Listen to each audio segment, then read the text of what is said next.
देवी सीता मिथिला के राजा जनक की ज्येष्ठ पुत्री थीं, इसलिए उन्हें जानकी भी कहा जाता है।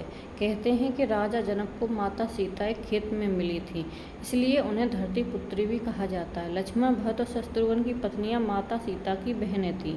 मार्गशीर्ष अगहन मास की शुक्ल पक्ष की पंचमी को भगवान श्री राम तथा जनकपुत्री जानकी सीता का विवाह हुआ था। तभी से इस पंचमी को विवाह पंचमी पर्व के रूप में मनाया जाता है। विवाह के समय ब्रह्मर्षि वशिष्ठ और राजर्षि विश्वामित्र उपस्थित थे। कहा जाता है कि उनका विवाह देखने को स्वयं ब्रह्मा, विष्णु और रुद्र ब्राह्मणों के वेश में आए थे। दूसरी ओर सभी देवी और देवता भी विभिन्न वेश में उपस्थित थे। चारों भाइयों में श्री राम का विवाह सबसे पहले हुआ।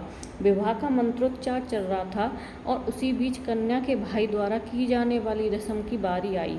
इस रस्म में कन्या का भाई कन्या के आगे आगे चलते हुए लावे का छिड़काव करता है।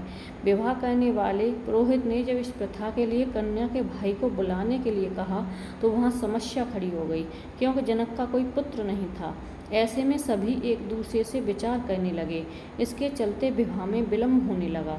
अपनी पुत्री के विवाह में इस प्रकार विलम्ब होता देख पृथ्वी माता भी दुखी हो गईं।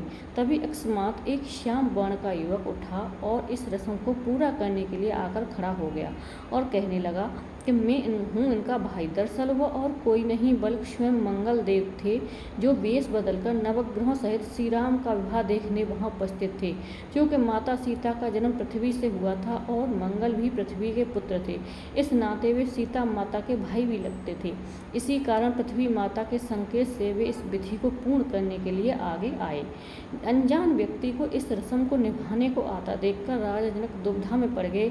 जिस व्यक्ति के कुल गोत्र परिवार का कुछ अता पता न हो, उसे वे कैसे अपनी पुत्री के भाई के रूप में स्वीकार कर सकते थे। उन्होंने मंगल से उनका परिचय, कुल और गोत्र पूछा।